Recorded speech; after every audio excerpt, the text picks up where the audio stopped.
terrorists, including al-Qaeda's most important leaders, have been living in Pakistan.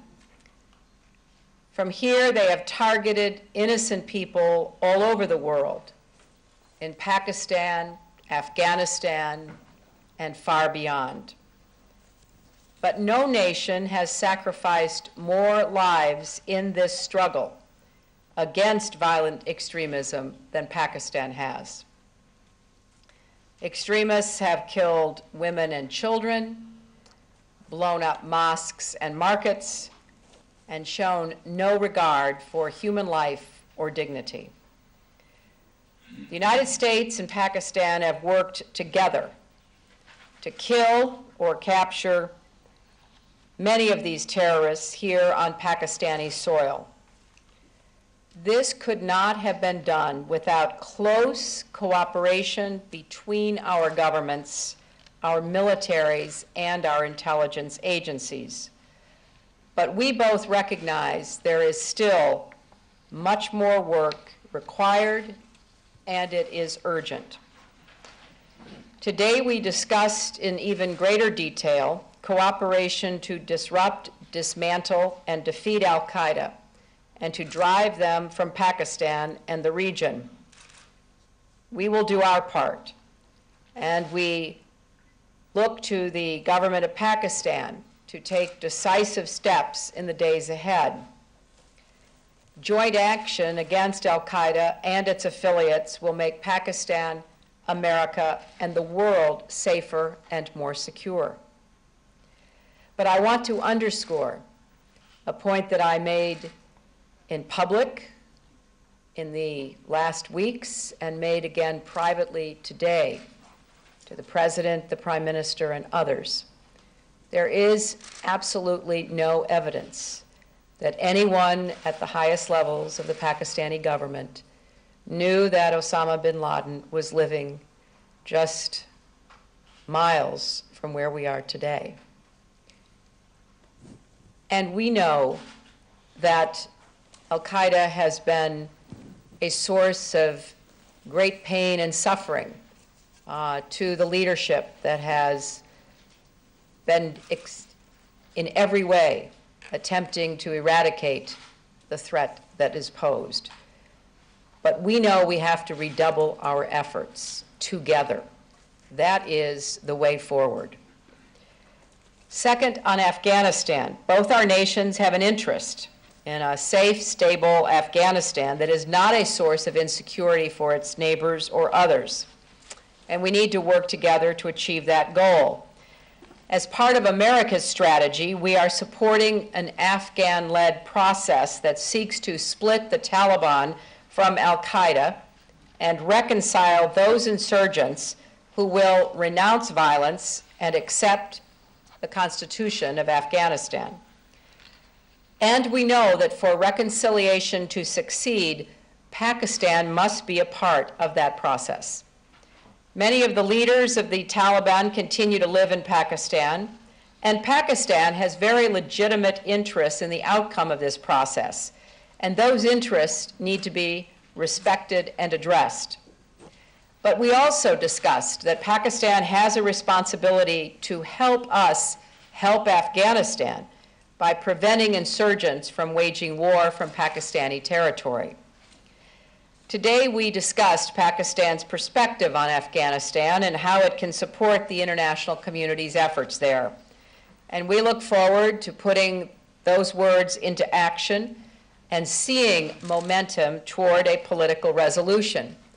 We think that the recently held trilaterals between the United States, Afghanistan, and Pakistan, one here in Islamabad, one in Kabul, are a very important step toward the resolution in Afghanistan.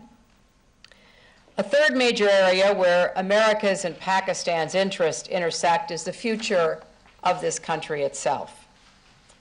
In recent years, the United States has tried to be a very good friend to Pakistan. We have repeatedly delivered on what we promised by providing billions of dollars in new assistance to address Pakistan's energy and other economic challenges. We've expanded assistance to your security forces, and we led ongoing international relief efforts to respond to last year's devastating floods.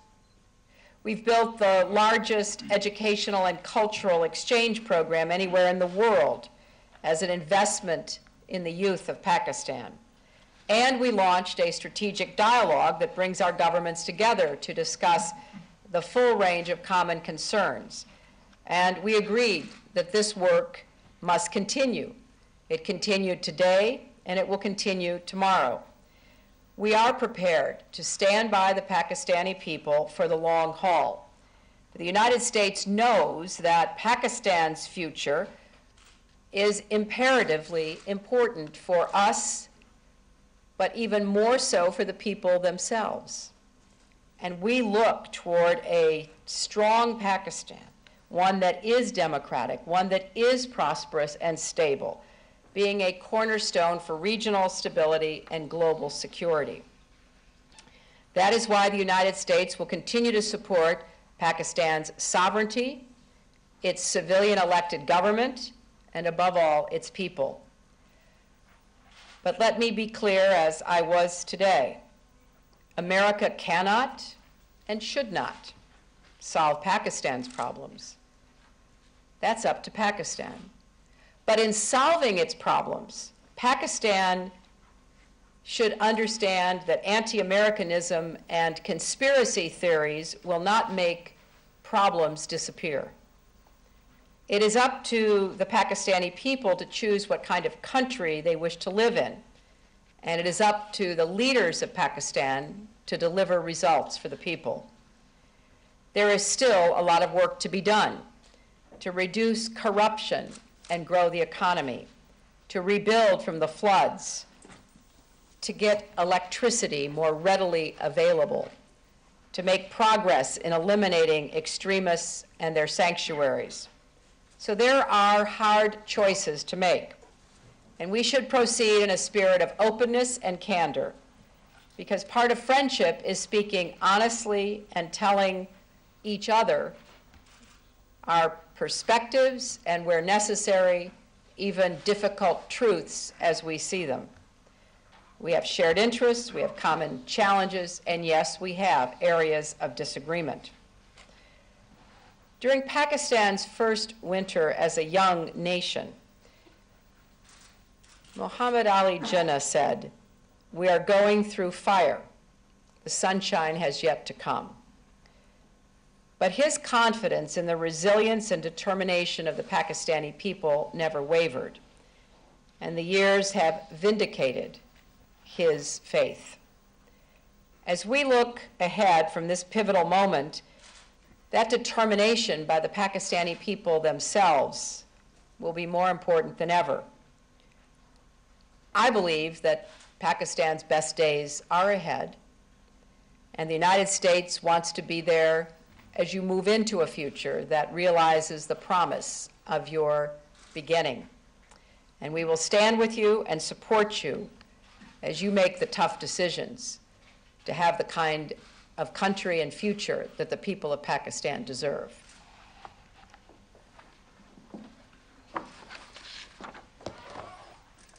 Thank you, Madam Secretary, and thank all of you for being here. I too wish to express my gratitude for the time afforded us by so many of Pakistan's leaders today.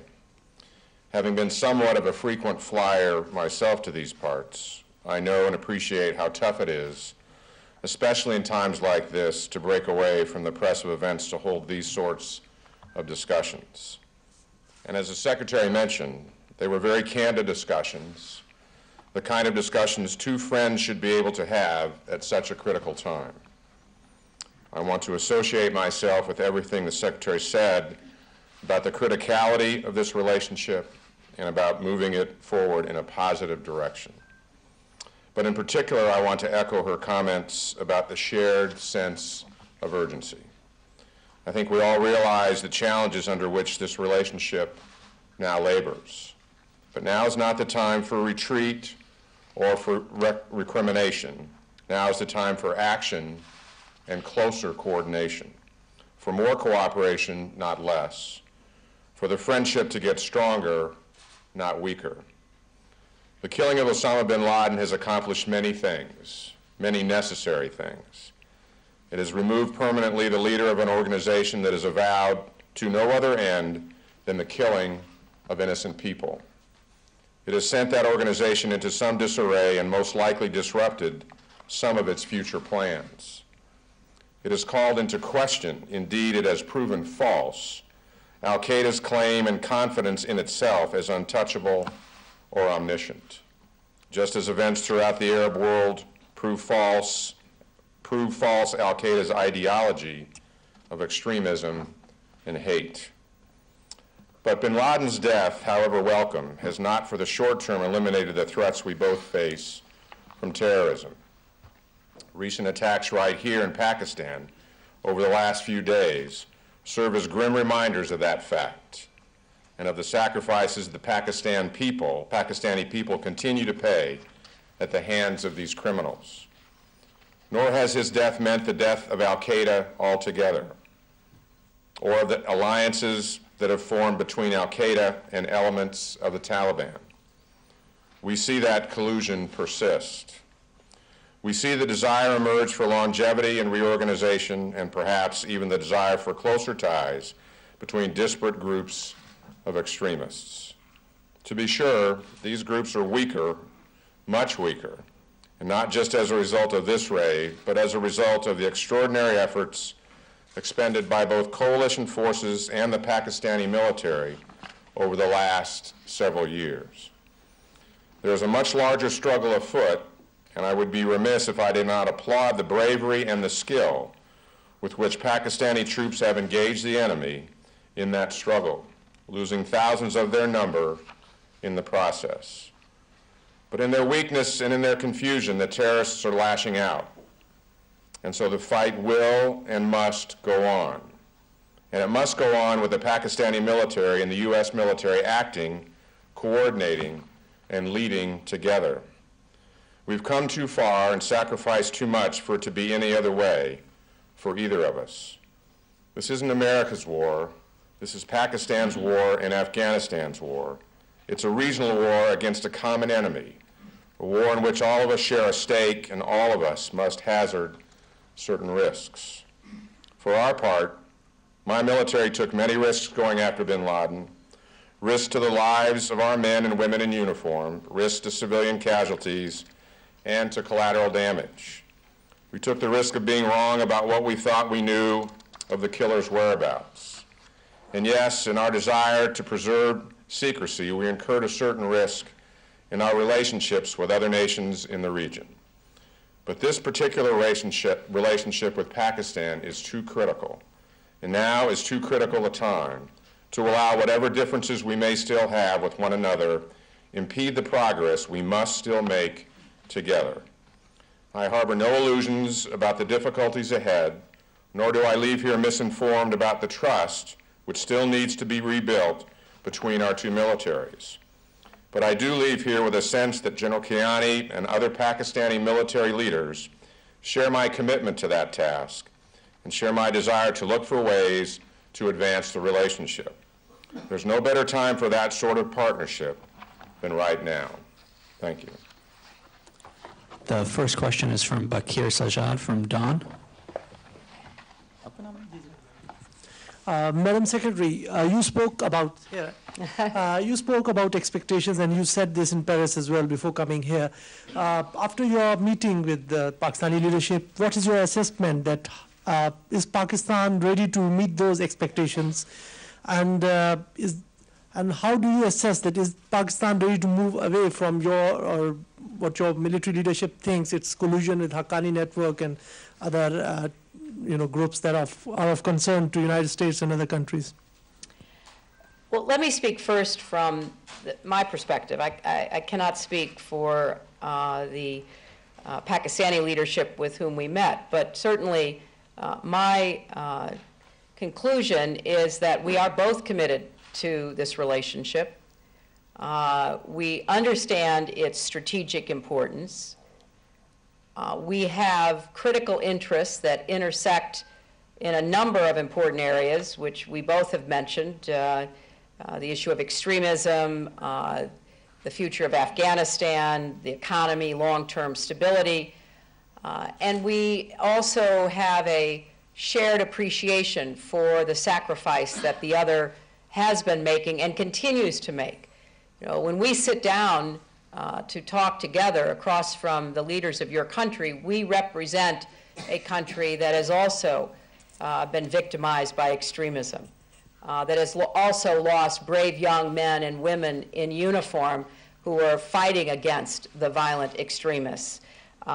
So we understand the real sense of loss that is expressed to us by the leaders and people of Pakistan about the costs of this struggle against extremism. But we both know there can be no quarter given, that there can be no peace, no stability, no democracy, no future for Pakistan unless the violent extremists are removed, either by coming to their senses and recognizing that they should be part of a political process if they have a point of view to present and not try to inflict their ideology or their prejudices on an entire nation, or they will have to be killed or captured. So we came today to talk about all that we have in common, and we did so. And I, for one, came away from our meeting convinced of the importance of this relationship, the significance to my country's national security, and therefore the need to deepen our cooperation on every level between our governments, our militaries, and our intelligence and law enforcement services. But that we must, at the same time, continue to reach out to the Pakistani people. To cut through what I have talked about on my previous visits are often deliberate misunderstandings, conspiracy theories, accusations, and the like, which really have nothing to do with how we chart the future that we both hope to see. So I think that I return to Washington ever more committed to doing whatever I can to make sure that the cooperation we're seeking is forthcoming, and the cooperation that we've been asked for by our counterparts is also occurring from our part. But let me ask the Admiral to add anything he wishes to add. Well, from the military perspective, again, I met with General Kiani and the military leadership and did so at a time of great stress, obviously, in the relationship, which is one of the reasons that we're here. But we had very frank and open discussions about how to move ahead and about the importance of the relationship and the challenges that we face, the shared challenges that we face. And one of the things that I've tried to do always is listen to those challenges from the Pakistani perspective. And because we've been through the difficult challenges of late, being here now, I thought was very important. And from my perspective, no one should doubt for a minute the long-term commitment to this relationship, to the need to rebuild on the trust that certainly was recently shaken, and that the strength of that relationship in the long term will, I think, support a more stable, peaceful, prosperous Pakistan, but also a more stable, peaceful, and prosperous region. The next question is from Kim Gottis of BBC. Good afternoon. A question for both of you. You've both been to Pakistan several times over the last couple of years, and every time you ask for more cooperation from the Pakistanis on a variety of issues. Did you hear anything today in your meetings that make you think that you are actually going to get exactly what you want. I mean, I have to say that the start of the meeting looked incredibly tense. Did it continue to be tense? Well, first, I don't think it can be characterized as tense. We were just waiting for the press to leave so we could actually begin our meeting. That was the only tension that I think was in the room. But to answer your very important question, Kim, look, you're right. Mike and I have been coming here, and Mike has a long history of commitment to the joint efforts that we are engaged in Pakistan. And ever since I became Secretary of State, I have tried to develop a strategic relationship that reflects the stakes which are so high between our two nations. And I think it's important to remember where we started, because I believe we've had significant cooperation, and there has been a tremendous amount of commitment shown by the government of Pakistan toward this fight against extremism. And we heard today, for short-term cooperation, some very specific actions that Pakistan will take and that we will take together. And we reaffirmed our commitment to the medium and long-term relationship. But I always, wish that we would put into some historical context, even if the history is only 2.5 years old, where our relationship was and what was happening inside of Pakistan when President Obama took office. You had extremists who were controlling territory not very far from Islamabad. And it was a tremendous act of leadership, courageous leadership, for the government of Pakistan to throw itself into the fight against the extremists who were threatening the Pakistani people and were unfortunately expanding their area of influence. That has been reversed. Now, are there still horrific attacks? Yes, there are. And do the terrorists continue to use the cowardly tool of suicide bombers to blow up police recruits and take out innocent lives throughout the country? Yes. But I think any fair reading of what Pakistan has accomplished just in the time that I've been deeply involved deserves more credit. Now we are at this turning point, and we have to do even more together, and I came away convinced that we would be. And obviously, we'll see how we both are able to implement over the next weeks and months. Shaukat Paracha of AAJ TV. Thank you, ma'am. I'm around. Yes, sir. Thank you very much. You talked about conspiracy theories and anti-Americanism in Pakistan. But as we see the US media and your think tank reports, neither the situation is good on the part of United States. I mean, in one incident, our 80, 90 young men, they are killed by the terrorists. Even our bases, Mehran, PNS Mehran is not safe. But these sacrifices, they do not reflect in the United States media, their think tanks, and their opinion-making process. And sadly, the US administration cannot get its perspective reflected in the US opinion-making process. Is that in the United States something that Pakistan should be first called a bad name, then weakened, and then destabilized? What's the policy in the United States, both in the political parties and in the administration? Thank you. Thank you for asking that question, because I think you've put, as we would say, your finger on a very important concern that we both share. It is fair to say that the level of cooperation and hard work that goes on every day at the highest levels of your government and mine in pursuit of these common objectives is often either not understood or not reflected fairly in the political discourse or in the press of either of our countries. You have a very free press in Pakistan. We have a very free press in the United States. I think it's one of our strengths. But as a result, you don't have either government dictating what is going to be said. And we actually talked about that this morning, because I share the concern that your question expresses. We both in my country and in your country, we need to do a better job. We need to do a better job of actually getting the story out. People don't have to agree with us.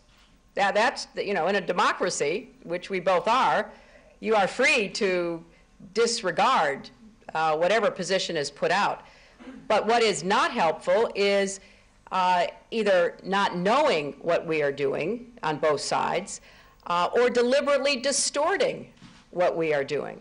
So I think we have some work ahead to try to do a better job to just tell the truth about what we are working on together and, you know, the level of aid that the United States is providing. I mean, we provide more support than Saudi Arabia, China, and everybody else combined. But I will stand here and admit that I'm not sure many Pakistanis know that. We provided, I think, the most, even after all of it came in the aggregate, the most aid for the floods. But I bet not many Pakistanis know that.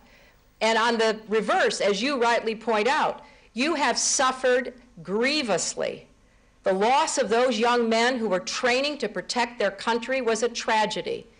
And I don't know that enough Americans understood what that meant. So we both have work to do.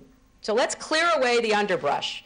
Let's have the kind of open, candid conversation that you and I are having now and that we had earlier today. And then let the chips fall where they may. But let's not be misinterpreting and misrepresenting each other, because then we can never, ever find common ground. Karen DeYoung of the Washington Post. Thank you. You've spoken, Madam Secretary, of the work that both sides need to do, and you just...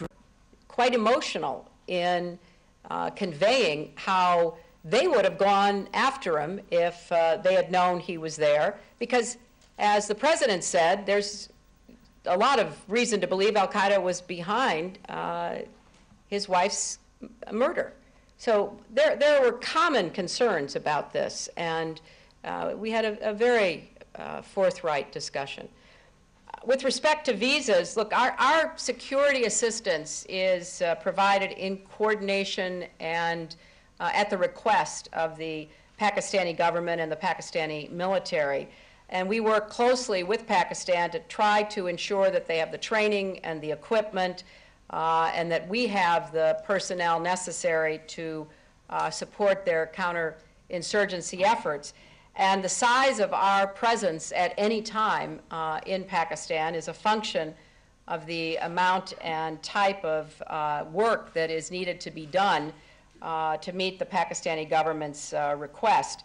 And you know, we have not noticed any official statement from the government of Pakistan that in any way would demonstrate that they're not going to be continuing to request the kind of assistance we provide, and we're going to continue to offer what we believe is in our mutual best interests.